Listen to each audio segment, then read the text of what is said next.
Hello, and thank you for joining Hold On Ministries for a chapter a day. Today we will be reading from Mark 4. Jesus began to teach beside the lake again. Such a large crowd gathered that he climbed into a boat there on the lake. He sat in the boat while the whole crowd was nearby on the shore. He said many things to them in parables. While teaching them, he said, "Listen to this. A farmer went out to scatter seed. As he was scattering seed, some fell on the path, and the birds came and ate it. Other seed fell on rocky ground where the soil was shallow. They sprouted immediately because the soil wasn't deep. When the sun came up, it scorched the plants, and they dried up because they had no roots. Other seed fell among thorny plants. The thorny plants grew and choked the seeds, and they produced nothing. Other seed fell into good soil and bore fruit. Upon growing and increasing, the seed produced in one case a yield of 30 to 1, in another case a yield of 60 to 1, and in another case a yield of 100 to 1.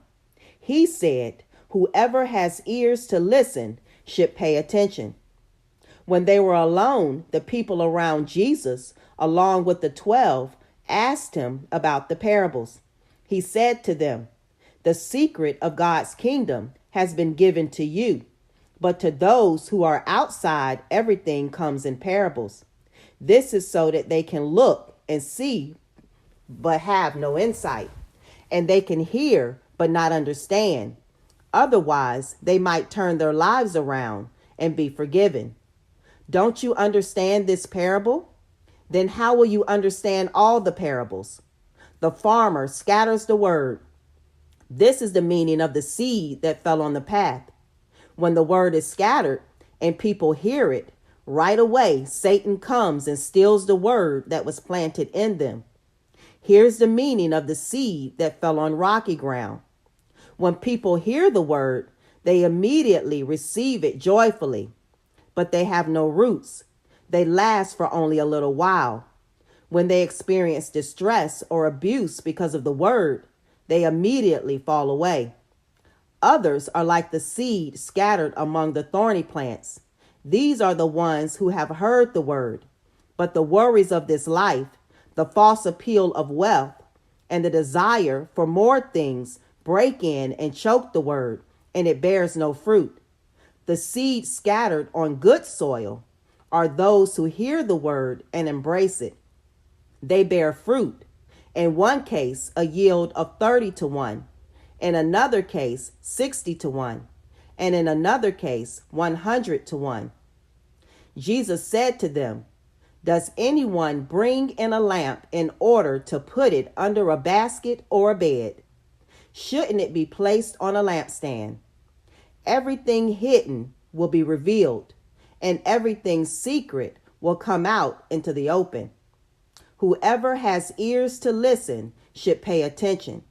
He said to them, "Listen carefully.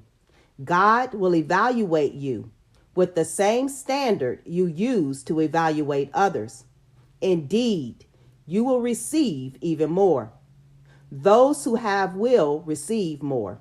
But as for those who don't have, even what they don't have will be taken away from them." Then Jesus said, "This is what God's kingdom is like. It's as though someone scattered seed on the ground, then sleeps and wakes night and day. The seed sprouts and grows, but the farmer doesn't know how. The earth produces crops all by itself, first the stalk, then the head, then the full head of grain. Whenever the crop is ready, the farmer goes out to cut the grain because it's harvest time." He continued, "What's a good image for God's kingdom? What parable can I use to explain it? Consider a mustard seed. When scattered on the ground, it's the smallest of all the seeds on the earth. But when it's planted, it grows and becomes the largest of all vegetable plants.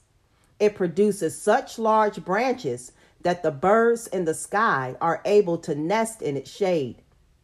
With many such parables, he continued to give them the word, as much as they were able to hear. He spoke to them only in parables, then explained everything to his disciples when he was alone with them.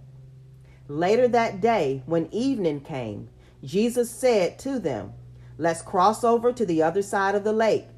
They left the crowd and took him in the boat, just as he was.